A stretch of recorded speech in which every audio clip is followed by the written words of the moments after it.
Make kwanza hapo. Tucheke. Tunakuombea dua. Inshallah. Katika mambo ya ndoa siwezi kuwa mshauri sana kwa sababu najua kama mnavyoelewa au vipi bwana?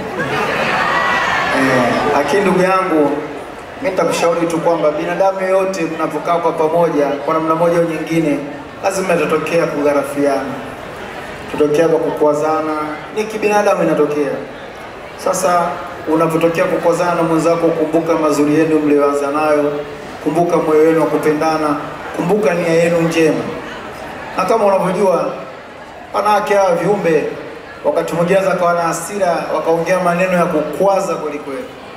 Sasa mimi nakuomba ndugu yangu uvumilie, kwa sababu mimi na experience kidogo katika hilo, nishapokea maneno mengi yenye adha na namna nimedili nayo na matokeo yake na nafahamu. Sasa nikuombe bwana harusi uvumilivu. Au bwana, wewe unatuwakilisha sisi wote kwenye nchi. Nikuombe uvumilivu, lakini Mwenyezi Mungu awajalie ndoa yenu ya heri, idumu, iwe na upendo, ikajibu. Tunasikia chini watu wanasema kuna mtoto tayari, na mtoto akawe kweli, akitoka awe na baraka, awe na maisha marefu. Mungu ampe hekima, upendo, talent kama wewe baba yake, awape nyota kama nyota wazazi wake, awape maendeleo, akubalike na watu kama watu wanakubalika hapa. Mimi sina mengi, na kushukuru sana. Asante kwa kutualika, asante kwa kutukutanisha pamoja. Leo tumekaa ma celebrities tofauti, raha kweli kweli. Yani as you're speaking, jicho sio tu la Tanzania, sio tu Afrika, ulimwengu mzima jicho liko hapa, lakini imetokana na harusi ya huyu bwana. Mimi nakupongeza sana Juma Jux,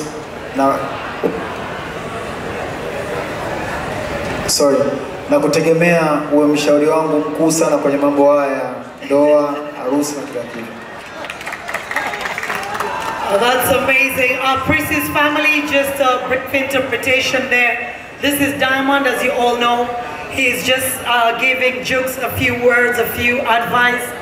But he's not married himself, but he's hoping that, you know, he might also get married sooner or later. But he's just telling Jux that, you know, he has really respect